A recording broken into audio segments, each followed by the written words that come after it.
Tens of thousands of football fans came to Highbury. Electrifying! Yes, guys, welcome back to the Cannon podcast. I just did a yes, guys, where I went, yes, guys. And I've now told you about it. So there you go.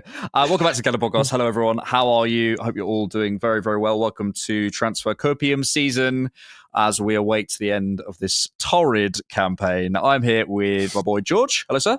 Hello, good sir. How are you? I am all transfer copiumed up. We are here to talk about Dean Huijsen, or just Dean, as George calls him, because he doesn't want to say his surname. There's been some links and stuff, but basically, we'll get to that in a second. We've just done an hour looking at Dean Huijsen clips, falling more and more in love with this unbelievable talent. So if you want to go check that out, you can do so from the link in the description. You can get that on a free trial on Patreon, or you can access it as a YouTube member. You also get access to Liam Delap scouted, Lucien Agume scouted, which we've done loads. What have we done? There's like 30 at this point. There's loads of them. There's tons. It would just be worth going back. I mean, you've got your Zubamendi, your Sescos, if you want to have a little bit of a refresher on some of your latest big links, even Gyökeres. Yes, we even did him.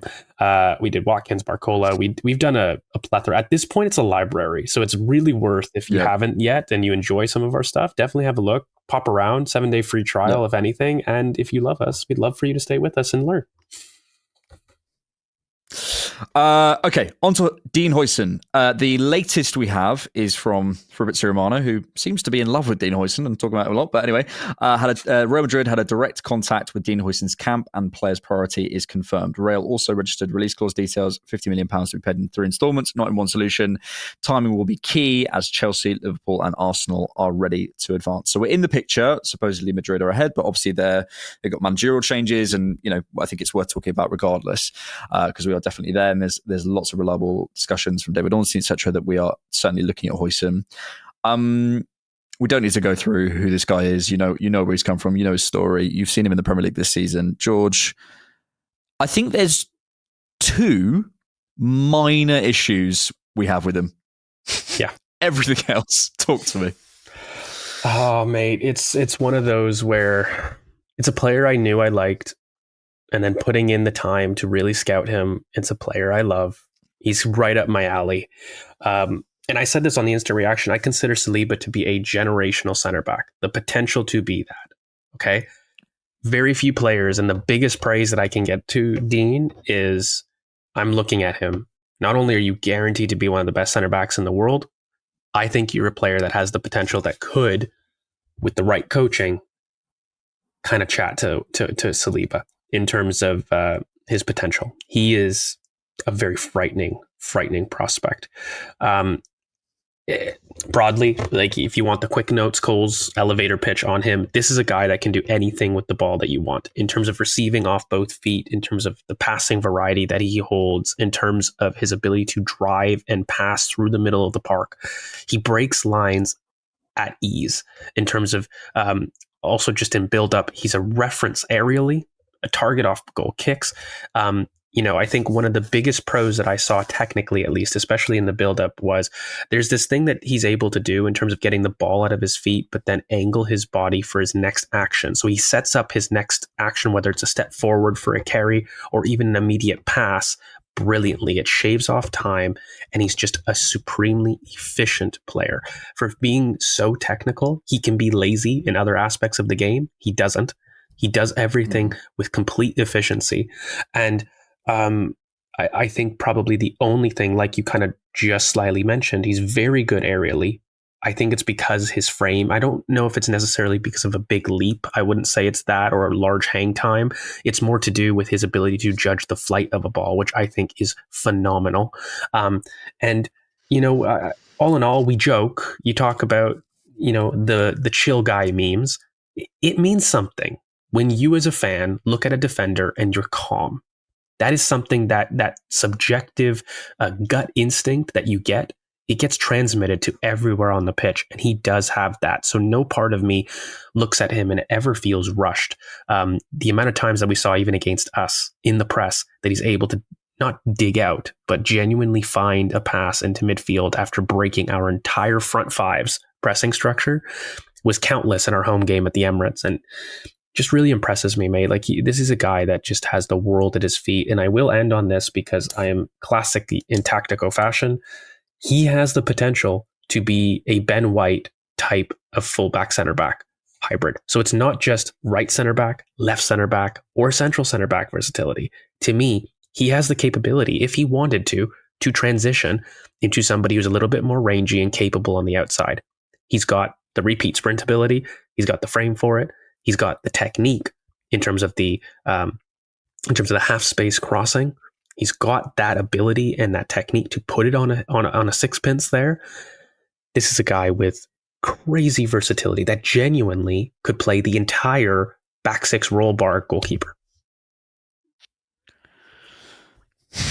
Yeah, it really is frightening. This like this talent level, and you talk about a lot of players, and you say, oh, he's a brilliant player, and all these sorts of things. But you do look at them and you go, he's a brilliant player, but there's aspects to him I don't love, and we need to put him in this position and put him in this system. Those aren't conversations you need to apply to Dean Huijsen. He can literally do everything, and it's insane. And I don't disagree with basically anything you just said there. Let's move on to his numbers. These are from Scott Willis. So these were, I think, accurate up to about a month ago. He's still only 19, based off 19.1. 90s played in the Premier League, and this is compared to centre-backs in general. I think we had a quick discussion, and we will talk maybe a little bit more about, we'll certainly talk about the deal aspect of it in a second, and whether we need him and the squad building side of things. But in terms of how Arsenal move forward and where we go next, you sort of mentioned it in the scouting, and I think it's maybe worth pressing on here, how Zubamendi changes us. We signed last summer in Calafiori a maverick type on the ball, and we have a Mars Lewis-Skelly and we have a Declan Rice, and if we end up getting a Dean Huijsen, we have another players who are able to break mid blocks and break those sorts of situations down through their carrying and through different types of things. Also with Dean Huijsen as a aerial target, I think could be huge. But we were watching it in the scouted. He doesn't even jump.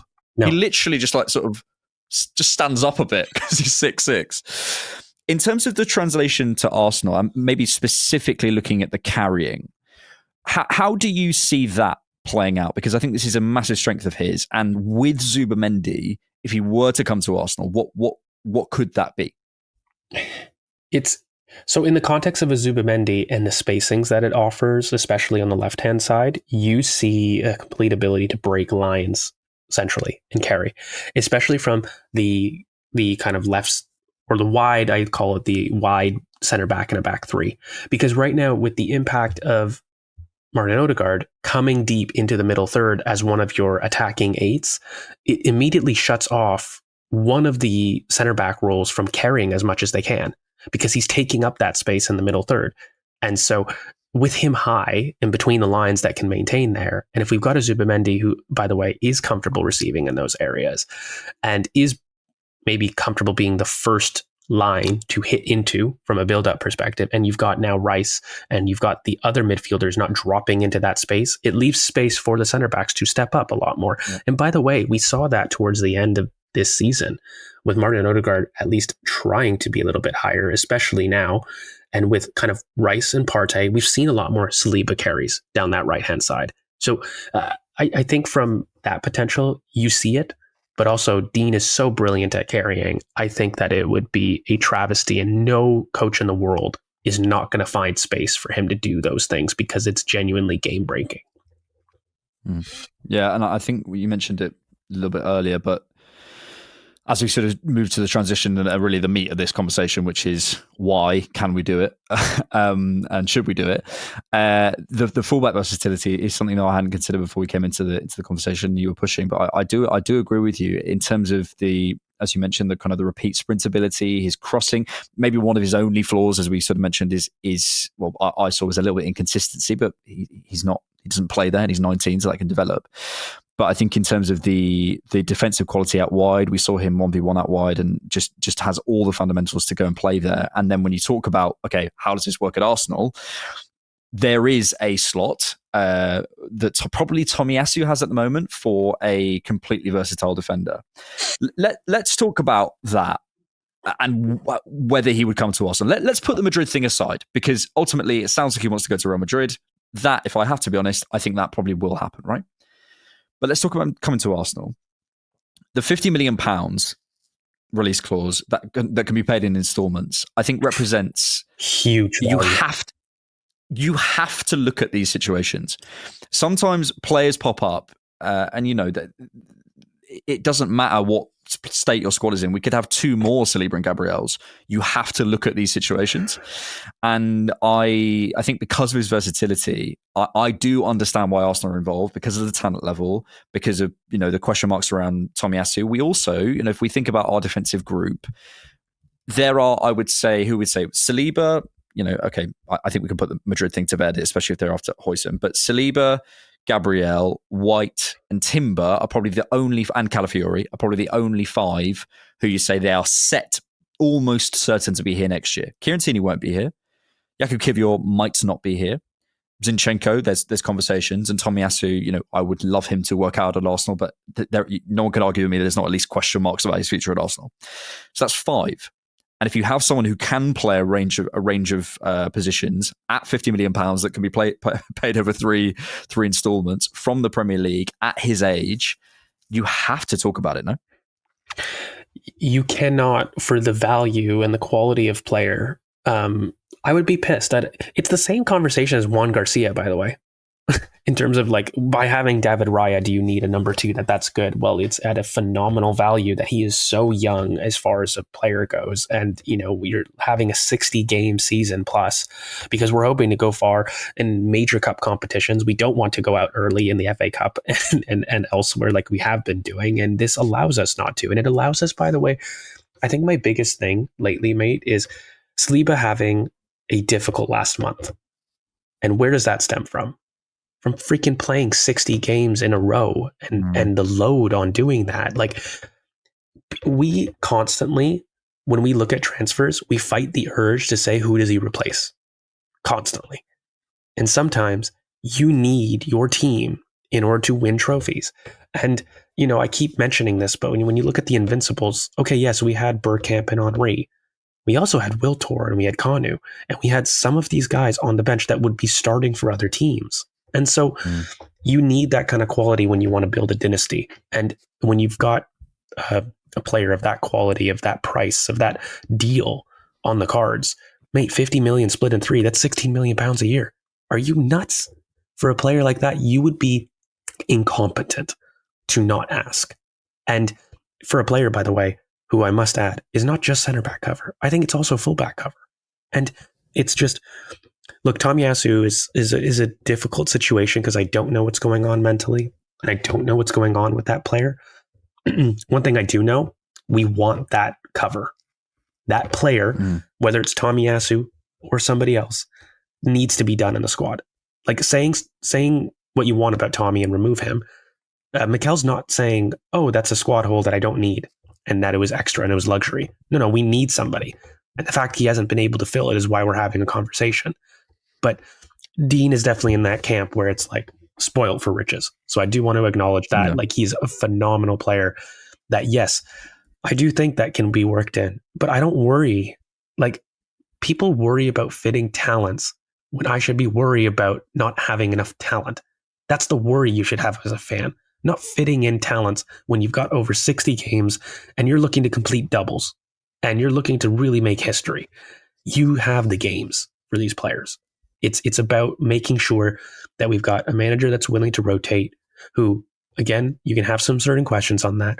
But when you've got a talent like this, I don't worry about fitting in a talent like that. Yeah. And I'm looking at our minutes played over the last this season. William Saliba, outside of David Roy, William Saliba is the highest with 4,421 minutes. And you think he played every outfield minute for Arsenal last season as well. Obviously, Rice is in there, but I'm looking more at Jurriën Timber playing 3,680 minutes. Gabriel, who got injured a month ago now, is still our 5th highest outfield player in terms of minutes. And that's, we talk about accumulation of minutes. It's a big thing. Yeah, it's. I really do understand why we're in for this. And I think there'll be some people saying we don't need a centre back and we don't need we don't need to look at this. 2 things. One, order of business does not equal priority, and I think I say this every single window, but it's worth saying. Just because we're doing something first and we're pushing for something first doesn't mean we think it's the most important thing. But secondly, I find it really interesting. Like, did you see the reaction yesterday from various people when the Reinders news broke? Mm-hmm. I think what people are looking at, and I understand, is we're panicking about depth. We're saying, how can you have Rodri and Reinders and Kovacic and Nunez and that's what it. Ultimately, I don't panic about it in one sense, because you can only ever put one centre forward on the pitch. You can only ever put three midfielders on the pitch. You could have 17 world class midfielders, 3 of them play. The point is the depth, and I think you're right about let's stop worrying about that. There is a limit to that, of course, but to compete with these guys, to compete with the Man Cities, we have to be in these Dean Huijsen conversations. So I hope we're pushing really, really hard. Maybe final thing then. If we don't land Dean Huijsen, A, do you have any names that you think we should also be looking at? But B, what do you think we're looking for with this? Because we're obviously trying to fulfill a need here. So, where do we go? I think there's 2 holes in the defense, so to speak, and that there is a space for an overlapping left back profile in the squad. Like, we're losing Kieran Tierney. Nuno Tavares has just been confirmed as going away on an obligation. You're potentially losing Zinchenko, and a question mark on Kivior. That is 4 left back solutions. I know that Kivior is also a left center back option, but you look at Calafiori. To me, that replaces the Kivior squad role 100%. So when he goes, but you have to replace a number there. So that's one area. And I must admit, central center back and right center back has been a cover that Mikel has been screaming for over a year, since last January. Not this January, last January, when he put Rice at center back. So from my perspective, there's 2 major holes. And it's about what the market presents to you. And just factually, this Dean deal is phenomenal.